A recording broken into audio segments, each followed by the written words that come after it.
গত 3 মাস আগে এই মেয়েটি আমার কাছে এসে অ্যাবর্শন করিয়েছে, আর তুই আমার ছোট ভাই হয়ে এই মেয়েকে বিয়ে করবি?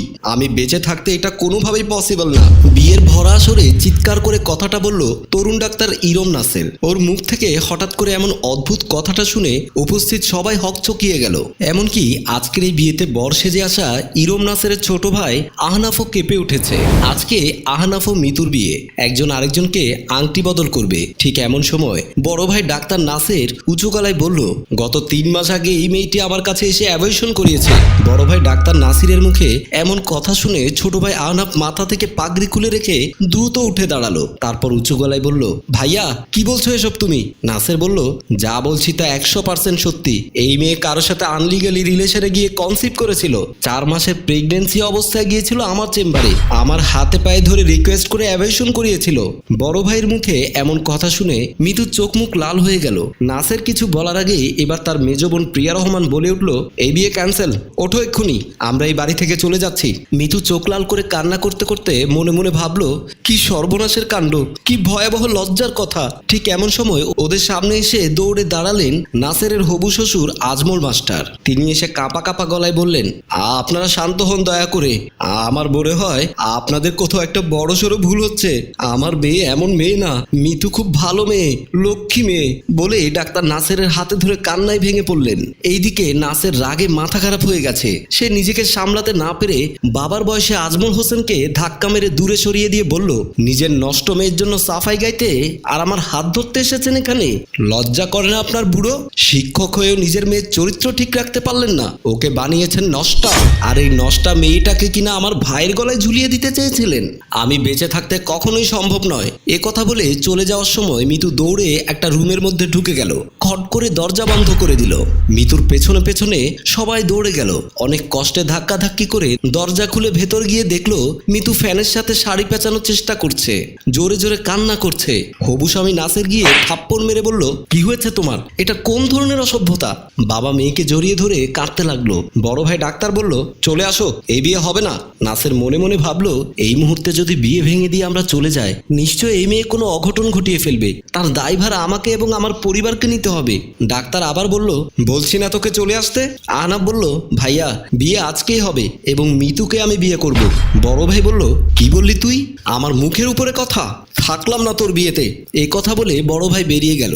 নাসের তার শ্বশুরকে বলল, আপনারা বিয়ের ব্যবস্থা করুন। শ্বশুর উপরে হাত তুলে বলল, আলহামদুলিল্লাহ বলেই তারা আবার বিয়ের প্রস্তুতি নিল। বাসায় বউ নিয়ে বাড়িতে ঢুকতে মা এসে বলল, দাঁড়াও। মিতু আর আহনাফ চমকে উঠল, বলল, আমি সব কিছু শুনেছি। কোন সাহসে এই মেয়েকে বাড়িতে নিয়ে এসেছো? আহনাফ হালকা মুচকি হাসি দিয়ে মায়ের পাশে গিয়ে কানে কানে কি যেন বলল। অমনিতে মা বলল, ঠিক আছে, তাহলে ওকে ভেতর নিয়ে যা, তোদের সাথে আমি পরে কথা বলবো। এবার নাসের মিতুকে নিয়ে ভেতরের রুমে চলে গেল। পরের দিন সকালবেলা ঘুম থেকে উঠে মিতু বসে কান্না করছে। নিচে স্বামী নাসের ঘুমিয়ে আছে। হঠাৎ নাসেরের কানে কান্নার আওয়াজ শুনতে পেল। নাসের উঠে গেল এবং বলল, কি হয়েছে, কান্না করছো কেন? মিতু অবশ্য এই বাড়িতে আসা পর্যন্ত একটা কথাও বলেনি, শুধু কান্না করে গেছে। নাসের আবার জিজ্ঞেস করলো, কি হয়েছে? না বললে বুঝবো কিভাবে? এবার মিতু মুখ খুলল, বলল, আমি বললে আপনি বিশ্বাস করবেন আমার কথা। নাসের বলল, দেখো, এই বাড়িতে বর্তমানে আমি ছাড়া তোমার আপন আর কেউ নেই, তুমি বলো, আমি বুঝতে পারবো। মিতু এবার কান্না মাখা মুখ নিয়ে বলল, তাহলে শোনো, একদিন আমার কলেজে পড়া অবস্থায় আমার বান্ধবী মাথা ঘুরে পড়ে গেল। আমি তাকে হাসপাতালে নিয়ে গেলাম। তখন ওই হাসপাতালে ইমার্জেন্সি ডাক্তার হিসেবে কর্মরত ছিল আপনার বড় ভাই নাসের। আমার বান্ধবীকে দেখলো, আমার বান্ধবীকে চেক আপের নামে বিভিন্ন আপত্তিকর জায়গায় হাত দিচ্ছে। বিষয়টা আমার মোটেও ভালো লাগেনি। তখন আমি বললাম, এই যে মিস্টার, আপনি কি ডাক্তার না অন্য কিছু, যেভাবে একটা মেয়েকে তার আপত্তিকর জায়গায় হাত দিচ্ছেন? কারণ কি? তখন ডাক্তার নাসের বলল, তোমরা কত সাধু আমার খুব ভালো করে জানা আছে। আচ্ছা বাদ দেন, ওর কি হয়েছে সেটা বলেন। আমি আর কথা না বাড়িয়ে বললাম, আমার বান্ধবী প্রেশারের সমস্যা আছে, আপনি ওর প্রেশারটা একটু চেক করে দেখুন। তখন ডাক্তার নাসের আমাকে বলল, আচ্ছা ঠিক আছে, তুমি একটু বাইরে যাও, আমি ওর প্রেশার চেক করছি। আমি বললাম, আশ্চর্য ব্যাপার, প্রেশার চেক করতে বাইরে যেতে হবে কেন? তখন ডাক্তার রাগান্বিত হয়ে আমাকে বলল, আমাকে ডাক্তারি শেখাতে এসেছেন নাকি চিকিৎসা করাতে এসেছেন? যাই বলছি তাই করুন, বাইরে গিয়ে বসুন। তখন আমি আর কথা না বাড়িয়ে বাইরে এসে দাঁড়ালাম। তবে কেন জানি মনের ভেতর ডাক্তারের প্রতি সন্দেহ জন্ম দিল। আমি একটু আর চোখে ভেতরের দিকে তাকালাম। তারপর আমি যা দেখলাম তা আমি এই মুখ দিয়ে বলতে পারবো না। আহনাফ বলল, তোমাকে বলতে হবে, না বললে বুঝবো কেমন করে? তারপর কি হয়েছে পুরো ঘটনা খুলে বলো। মিতু আবারও ভাবনায় চলে গেল। তারপর ডাক্তার নার্সের আস্তে আস্তে আমার বান্ধবীর শরীরের উপর উঠে যাচ্ছে। আমি দরজার এই পাশে দাঁড়িয়ে থেকে আর সহ্য করতে না পেরে দ্রুত কাছে গিয়ে হাতের পাশে থাকা একটা লাঠি দিয়ে তোমার বড় ভাইয়ের মাথায় বাড়ি মারলাম। সাথে সাথে ডাক্তার নার্সের ঘুরে মাটিতে পড়ে গেল। আমার বান্ধবীকে টেনে নিয়ে আসলাম। মিতু বলল, আমি যা কিছু বলেছি বিশ্বাস করুন, উপরওয়ালা সাক্ষী, এক বিন্দু মিথ্যে নয়। আহনাফ বলল, আমাকে আর বলতে হবে না, আমার কাছে সব কিছু পানির মতো ক্লিয়ার হয়ে গেছে। যে বড় ভাইকে আমি পিতার আসনে বসিয়েছিলাম সে কিনা গোপনে এত অপকর্মের সাথে জড়িত, এর একটা বিহিত আমি করব। মৃত্যু কান্না করতে করতে বলল, আপনার যদি বিশ্বাস না হয় আমার বান্ধবী ফৌজিয়ার কাছে গিয়ে জিজ্ঞেস করুন। ঠিক আছে, আমি তোমার কথা 100% বিশ্বাস করলাম। আমি তোমার বান্ধবী ফৌজিয়ার কাছে গিয়ে সব সত্য নিয়ে তারপর বড় ভাইয়ের মুখোমুখি হব। তুমি কাপড় চোপড় চেঞ্জ করে রিল্যাক্সে থাকো, তোমার পাশে আমি আছি। এ কথা বলে আহনাফ ওয়াশরুমের দিকে চলে গেল। কিছুক্ষণ পর শ্বশুর এসে সোফায় বসে রইল। শাশুড়ি এসে বলল, বিআই সাহেব, গতকালকের ঘটনা শুনে আমি মোটেও খুশি হইনি। আপনি একজন মাস্টার মানুষ, আপনার মেয়ের নামে যে কথা আমি শুনলাম তার জন্য আমরা মোটেও প্রস্তুত ছিলাম না।